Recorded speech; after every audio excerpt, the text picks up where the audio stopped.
Hi, this is కొత్త నాగరాజు.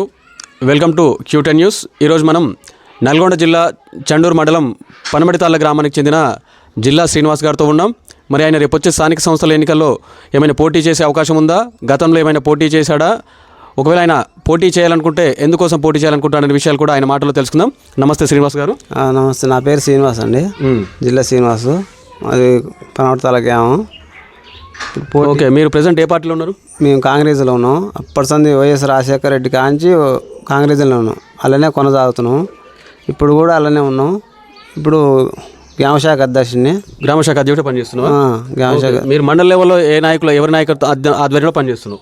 అది ఇదే కొరిమి ఓంకారం, ఓకే, గిరిబాబు, అది వెంకన్న ఉండు. ఓకే, వీళ్ళందరూ ఆధ్వర్యంలో పనిచేస్తున్నారు. చేస్తున్నాం. మరి రేపు జూన్ ఉండు కావాలంజనేయులు, మేకల వెంకన్న, మేకల యాదయ్య, వీళ్ళంతా మన వాళ్ళ కిందనే మనం చేస్తున్నాం. ఓకే, మరి రేపు వచ్చే స్థానిక సంస్థలు వస్తున్నాయి. జూన్ జూలైలో సర్పంచ్ ఎన్నికలు వస్తున్నాయి. నువ్వేమైనా పోటీ చేసే అవకాశం ఉందా? పోటీ చేస్తావా? పోటీ చేసి గతంలో ఏమైనా పోటీ చేసినావా? అప్పుడు వార్డు నెంబర్ చేసిన. గెలిచినా ఓడిపోయినా? గెలిచిన. ఓకే, మరి నువ్వు సర్పంచ్గా పోటీ చేస్తా అంటున్నావు. నీ గ్రామం పైన పూర్తి అవగాహన ఉందా నీకు? ఉన్నది. ఇక్కడ ఎన్ని ఓట్లు ఉన్నాయి? ఇక్కడ 660 ఉన్నాయి.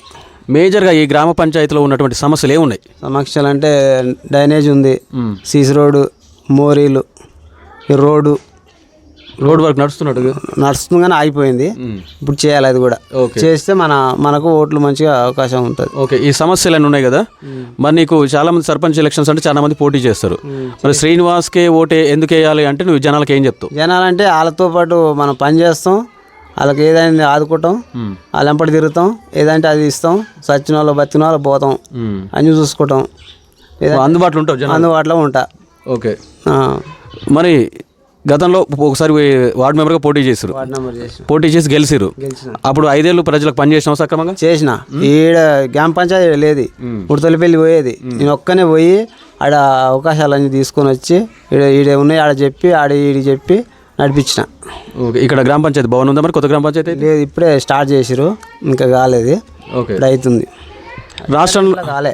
టీఆర్ఎస్లో చేద్దామంటే చేయనీయలే, టీఆర్ఎస్ వాళ్ళు చేయనీయలే. మా కాంగ్రెస్ పార్టీ వచ్చినాక రాజగోపాల్ రెడ్డి ఆధ్వర్యంలో చేయమని చెప్తే చేపిస్తున్నాం మేము. మరి గతంలో మనకి 10 ఏళ్ళు టీఆర్ఎస్ పార్టీ రాష్ట్రాన్ని పాలించింది, కేసీఆర్ గారు ముఖ్యమంత్రిగా ఉండు. ఇప్పుడు మనకి కాంగ్రెస్ పార్టీ అధికారంలోకి వచ్చి 17 నెలలు అయింది. ఓకే, మరి కాంగ్రెస్ పార్టీ ఏ విధంగా పనిచేస్తుంది గతం కంటే భిన్నంగా? మంచిగా చేస్తుంది. ఇప్పుడే చేస్తుందా? బాగా చేస్తుంది. కేసీఆర్ 10 ఏళ్ళు ఎట్లా పనిచేసాడు? ఏం చేసిండు? మాకు ఏం చేయలే. ఒక సీసీ రేట్లు వచ్చినాయి అంతే, ఏం లేదు. ఓకే, ఇప్పుడైతే కాంగ్రెస్ గవర్నమెంట్ మంచిగా చేస్తుంది. ఓకే, కాంగ్రెస్ పార్టీ 17 నెలలు పని చూసి రేపు అభ్యర్థులు గెలుస్తారట. కాంగ్రెస్ పార్టీకి సంబంధించిన వాళ్ళంతా అందరు ఎందుకు గెలుస్తారు? మన కాంగ్రెస్ పార్టీకి సంబంధించిన కాంగ్రెస్ వాళ్ళు పక్కా గెలుస్తారు, అందరు గెలుస్తారు. అంతేనా? ఎంపీపీలు కానీ, ఎంపీటీసీలు, జెడ్పీటీసీలు అంతా మన రాజగోపాల్ రెడ్డి పేరు చెప్తే అంతా గెలుస్తారు. మీరు ఖచ్చితంగా రేపు గెలుస్తా అంటున్నారా? గెలుస్తాం పక్కా. ఓకే, రేపు వచ్చే స్థానిక సంస్థల ఎన్నికల్లో నేను అవకాశం వస్తే పోటీ చేస్తాను. ఈ గ్రామ సమస్యలపైన నాకు పూర్తి అవగాహన ఉంది. మరి ఖచ్చితంగా ప్రజలు నాకు అవకాశం ఇస్తే ఆ సమస్యలన్నిటి కూడా పరిష్కరిస్తాను. ఇక్కడ ఉన్నటువంటి స్థానిక నాయకులు కావచ్చు, ఎమ్మెల్యే రాజగోపాల్ రెడ్డి గారు కావచ్చు, వీళ్ళందరి ఆధ్వర్యంలో వాళ్ళ సహకారంతో ఆ గ్రామాన్ని నేను అభివృద్ధి పథంలో నడిపిస్తానని శ్రీనివాస్ గారు అంటున్నారు. ధన్యవాదాలు సార్, మీరు ఖచ్చితంగా సర్పంచ్గా గెలవాలని చెప్పేసి Q10 న్యూస్ మనస్ఫూర్తిగా కోరుకుంటుంది. Thank you sir.